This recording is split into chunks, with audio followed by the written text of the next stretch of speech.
Bienvenue sur Africa 24 dans cette nouvelle édition du 12-15 En Centrafrique, les ex-Seleka veulent installer leur base militaire à Bambari, une opération que dénoncent les autorités qui accusent le groupe rebelle de vouloir faire main basse sur les richesses du pays. Au Congo, le FAGAS a lancé un emprunt obligataire et espère récolter 40 milliards de francs CFA pour la sous-région. La financière, première société de bourse congolaise, est en charge de récolter ces fonds. Et focus sur l'environnement en Guinée, le collectif Sauvons l'environnement sensibilise les populations à la sauvegarde et à la protection de l'environnement. Des actions sont menées comme le reboisement de la rivière Tokou à Kindia. En Centrafrique, la ville de Bambari concentre une bonne partie des enjeux du moment. Depuis moins d'une semaine, les deux communautés qui jusqu'à-là cohabitaient sans heurts majeurs vivent aujourd'hui dans la peur l'une de l'autre. Les rebelles de la Seleka tiennent encore les leviers du pouvoir et veulent y installer leur base militaire, ce que refuse le gouvernement Florentia Sampori. Encore un bras de fer en vue entre le gouvernement centrafricain et l'ex-groupe rebelle Seleka. L'ex-coalition militaire a en effet pris la décision unilatérale d'installer une base militaire dans la ville de Bambari, située au cœur de la République centrafricaine. Les autorités accusent le groupe rebelle de vouloir instaurer une autorité militaire parallèle, dangereuse pour l'unité du pays. Aujourd'hui, on nous parle de l'installation dans la ville de Bambari d'un état-major et de l'occupation des services de l'État par des forces irrégulières. Ces actes ne sont rien d'autre qu'une tentative de division du pays afin de faire main basse sur ses richesses. L'annonce du retour de l'ancien groupe rebelle a fait l'effet d'une bombe ici. Les habitants de la ville de Bambari comme Abou Nikez se disent tous préoccupés par cette nouvelle. Je trouve anormal, c'est une situation inadmissible. Dans un pays, on ne peut pas avoir deux états-majors. Ça, c'est pas normal. Les Seleka, bon, voilà, ils ont affirmé leur volonté de ramener la paix dans le pays, mais ce n'est pas le cas. Ce que nous vivons en ce moment, c'est vraiment le paradoxe. L'Organisation des Nations Unies a également rejoint les appels de la société civile et du gouvernement aux ex-Seleka à reconnaître sans détour l'autorité de l'État. Nous sommes là, communauté internationale, pour aider à ce que ces volontés-là s'expriment à travers des processus. Et c'est pour ça que j'ai appelé tout à l'heure les anti-Balaka à déposer les armes, les Seleka à reconnaître l'autorité de l'État et à s'engager en direction du délai. Donc, c'est possible. La sécurité, le retour à la stabilité et à la paix est au bout du chemin. Le chemin est difficile, il faut le reconnaître. Parallèlement, le gouvernement intérimaire conduit par Catherine Samba-Panza et près de 8000 soldats de l'Union africaine et de soldats français poursuivent encore la lutte pour contenir les violences qui font rage à Bangui, la capitale centrafricaine. Au Nigeria, le bilan des attaques du groupe islamiste de Boko Haram s'alourdit. La recrudescence des attaques au nord-est du pays aurait fait 100 victimes. Boko Haram continue de mener des assauts contre des villages dans l'état de Borno, où sont pourtant déployés 20 000 soldats nigérians. De nombreux habitants sont actuellement retranchés dans les montagnes de Mandara ainsi qu'au Cameroun. Après les élections générales, place au défi du Malawi. Le nouveau président Peter Mutharika doit s'atteler au grand chantier. Élu le 20 mai dernier, au terme d'un scrutin contesté, les questions économiques sont sur la table. Dévaluation de la monnaie nationale, inflation ou encore pénurie excèdent la population, comme nous l'explique Karine Loubanzadio. Des détaillants de pneus au coin des rues ou comment sortir de la misère en érigeant le système D comme système économique. Au Malawi, des millions d'habitants font preuve d'ingéniosité pour s'en sortir. Le Malawi souffre d'une crise économique importante depuis plusieurs années et l'arrivée du nouveau président Peter Mutharika, vainqueur de l'élection présidentielle du 20 mai dernier, doit être pour ses concitoyens synonyme de changement. Il y a beaucoup de problèmes dans les régions du Sud. Il y a également des problèmes dans le reste du pays, mais je ne sais pas pourquoi il y a ces problèmes récurrents dans la région du Sud. Autre défi pour le nouvel homme fort du pays, redonner sa crédibilité à l'appareil d'État après les affaires de corruption qui ont éclaboussé le gouvernement de Joyce Banda, la présidente sortante. Il devra en outre relancer une économie vacillante, minée par l'inflation et les mesures d'austérité exigées par le Fonds monétaire international. Environ 40% de notre budget dépend des donateurs. Je voudrais réduire la dépendance envers les donateurs extérieurs, mais également tourner le Malawi vers de nouveaux amis, tels que la Chine ou le Brésil.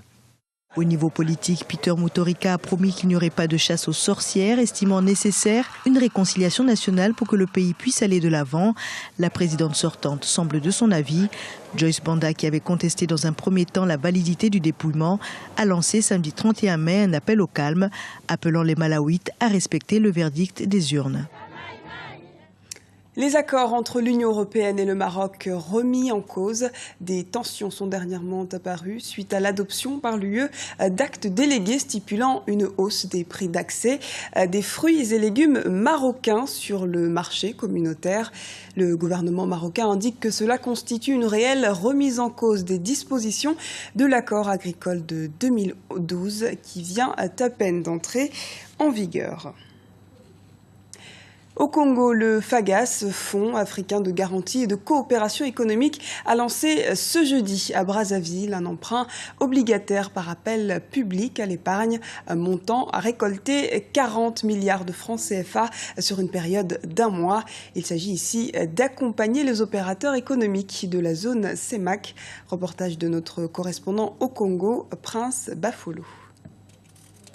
40 milliards de francs CFA, c'est le montant que le FAGAS, Fonds africain de garantie et de coopération économique, souhaite récolter au Congo sur une période d'1 mois. Il a lancé ce jeudi à Brazzaville un emprunt obligataire par appel public à l'épargne. La durée de cet emprunt est de 5 ans, avec un taux d'intérêt net par an de 5,25%. L'objectif de cette opération est d'accompagner le développement de la sous-région. Pour ce faire, le montant récolté devra uniquement servir à financer des projets présentés par des opérateurs économiques de l'Afrique centrale. Le lancement de l'emprunt obligataire offre l'opportunité aux investisseurs congolais de fructifier leur épargne et de contribuer au développement du Congo en participant au financement des projets des secteurs privés et publics. Créé le 10 février 1977 à Kigali au Rwanda, le Fonds africain de garantie et de coopération économique est une institution financière internationale spécialisée dans la promotion des investissements publics et privés.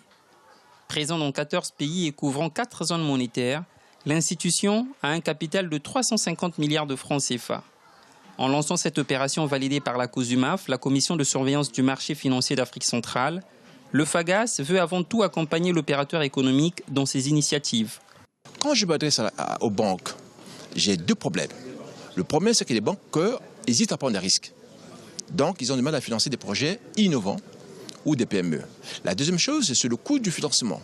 Nous sommes dans des pays où nous avons du mal à trouver des fonds. C'est au travers des fonds de garantie que nous pouvons développer nos activités. Cet emprunt obligataire constitue une aubaine pour les futurs bénéficiaires. Avec un avantage certain, le taux d'intérêt qu'il présente, 5,25% contre 0,75% pour les banques classiques. La période de souscription va du 5 juin au 15 juillet prochain. Lancement du programme régional de développement des énergies renouvelables et de l'efficacité énergétique au Bénin.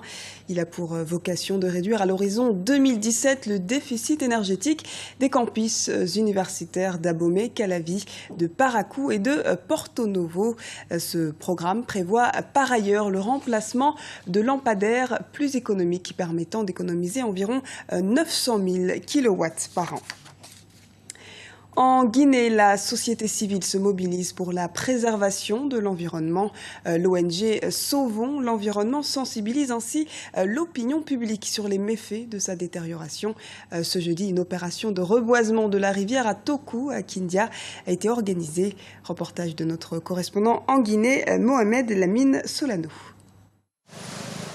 À Kindia, une des villes de l'intérieur de la Guinée, des jeunes tentent de restaurer la rivière Toro, menacée de disparition. L'occasion d'encourager l'action publique et l'engagement de chacun quant à la préservation de l'environnement. Dans cette localité de la Basse-Guinée, comme dans la quasi-totalité des villes du pays, la dégradation de l'environnement reste un défi à relever par les autorités. Ce programme de reboisement de la rivière Toro est exécuté avec les populations riveraines. Avant cette rivière, il y avait de la pirogue dessus. Mais aujourd'hui, vous voyez la quantité d'eau qui traverse. Et la population riveraine avait abandonné leur concession par inondation. Chaque année, il y avait des inondations. Il y a même eu des cas de perte en vies humaines. Depuis 2010, plusieurs activités de reboisement et de sensibilisation des communautés sont initiées par cette jeune organisation dans des villes de l'intérieur du pays comme Lelouma et Guékédou. Pendant que les Nations Unies appellent l'opinion mondiale à protéger l'environnement, en Guinée, des études démontrent que la pauvreté des populations est à l'origine de la dégradation poussée de l'environnement par la coupe abusive du bois, par exemple. Si vous voyez que l'inondation et la sécheresse sèment la désolation au niveau des paisibles populations, parce que nous coupons le bois de chauffe et le bois aussi pour les fours à briques. Alors, pour éviter cela, il faut des mesures d'accompagnement. Ces mesures d'accompagnement, c'est quoi? Il faut mettre à disposition de la population le gaz butane pour non seulement la cuisine, mais aussi pour d'autres fins utiles. Donc, seule chose qui nous permettra aujourd'hui d'arrêter la coupe du bois pour éviter des cas pareils de dégradation de l'environnement. La majorité des Guinéens vivent avec moins d'$1 par jour. Avec le coût jugé assez élevé de la bouteille de gaz estimé à environ 50 €, l'accès des foyers au gaz reste difficile. Un projet de production de bouteilles de gaz en Guinée est en étude au niveau du gouvernement afin de permettre aux ménages d'exploiter le gaz butane en lieu et place du charbon de bois utilisé dans la plupart des foyers guinéens. Ce journal a été réalisé par l'ensemble de la rédaction. Nous vous remercions pour votre fidélité. Retrouvez dans un instant une nouvelle édition du 12-15 sur Africa 24.